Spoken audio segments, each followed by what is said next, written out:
Hi guys, I've got a really cool wine for you today. This is a French Riesling.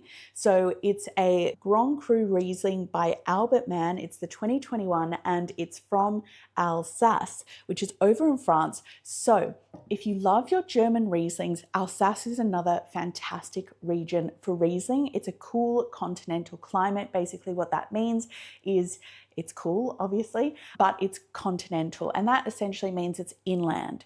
So we tend to have drier weather and climatic conditions, but we also run the risk of things like spring frost. So think about it a little bit like the kind of climate that you would get in Champagne, Burgundy, those other regions inland, as well as Germany. So very similar in terms of the climatic conditions and of course the quality of the Riesling that you're going to get. So beautiful stony soils. We've got mountains that are shielding a lot of the vineyard sites from westerly rain-bearing winds. And some of the best sites are actually on slopes, which happens to be a common theme when we're talking about premium quality wines. So typically they're on a slope. The aspect as well does make a difference. So we want to have that greater ripening. So you've got the aspect that does play a key role depending on where you are, whether it's northern or southern hemisphere. And as I said, it does protect, that aspect also helps protect from rain-bearing westerly winds. So when we're on a slope, it means that we can't machine harvest. So a key difference between premium quality wines and more sort of high volume, inexpensive wines is the way in which the vineyard is managed and also how we make the wine. So when we have that high volume, inexpensive wines, we essentially machine harvest. They typically might be not on a slope, so they might be on a flat plain, which then changes the way that grape ripens, or it might be at a different aspect in this case that doesn't protect it from those rain-bearing westerly winds, which can dilute the flavor, can damage the vines, all of those sorts of things. So the slope definitely makes a difference, because when we're on a flat plain, which is what's really common with that high volume, inexpensive wines, is they're machine harvested. When you're on a slope, you can't machine harvest. So we hand pick. And that essentially means that we have greater grape selection, so we can pick the best quality grapes. And then of course, when that goes into the winemaking process, we've already got the best quality that we can get. So that then does come through in the final product. Of course, on top of different decisions that winemakers make to enhance that quality.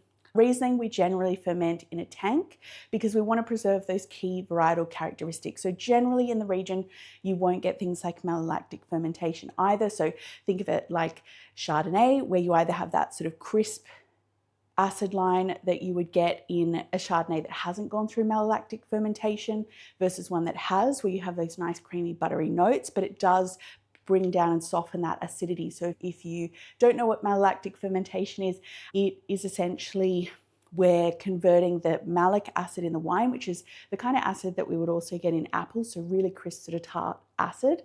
And after the alcoholic fermentation, we raise the temperature a little bit, and that brings on malolactic fermentation. So it's lactic acid bacteria that breaks down that tart malic acid and converts it into lactic acid, which is what we find in milk, which then brings on those buttery notes. Generally in Alsace and Riesling in general, we wouldn't have that malolactic fermentation.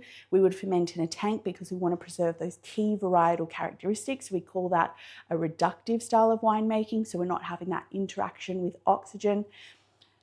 But coming back to this wine specifically, it's made in one of the best vineyard sites, a Grand Cru vineyard site. There's about 50 Grand Cru vineyards over in Alsace.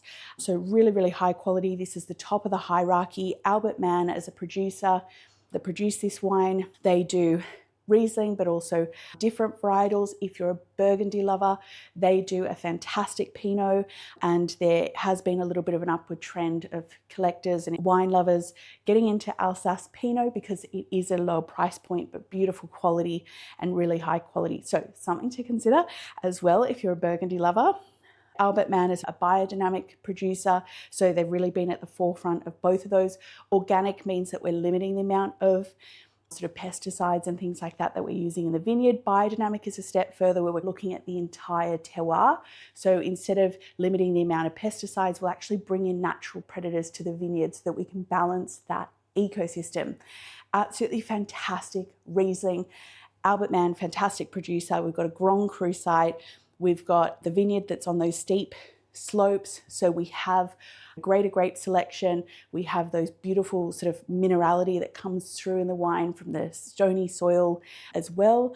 And you've got all of those beautiful flavors that you love with a Riesling. It's dry, it's zest, that crisp sort of citrus note that comes through. You've got white peach, you've got a little bit of spice, that flint, and yeah, what else can I tell you about it? It's just a fantastic wine. It speaks for itself. Cheers.